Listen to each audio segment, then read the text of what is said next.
ক্রমবর্ধমান শ্রমিক সংকট মোকাবেলায় আগামী ৫ বছরে বাংলাদেশ থেকে অন্তত ১ লাখ শ্রমিক নিয়োগের কথা জানিয়েছে জাপানি কর্তৃপক্ষ ও ব্যবসায়ীরা।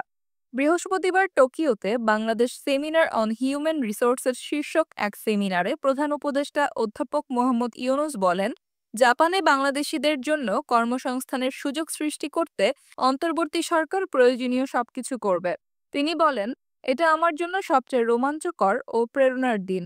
এটি শুধু কাজ করার জন্য নয়, বরং জাপানকে জানারও দ্বার উন্মোচন করবে বাংলাদেশের মানুষের জন্য। This is going to be a most exciting day for me, most inspiring day for me.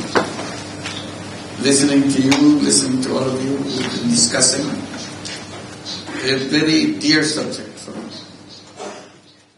সেমিনারে প্রধান উপদেষ্টা দুটি সমঝোতা স্মারকের সাক্ষী হন। প্রথমটি বাংলাদেশের bureau of manpower employment and training ও কাইকম ড্রিম স্ট্রিটের মধ্যে, যার একটি জাপান বাংলাদেশ যৌথ উদ্যোগ। দ্বিতীয়টি বিএমইটি ও জাপানের national business support combined cooperatives and JBBRA এর মধ্যে।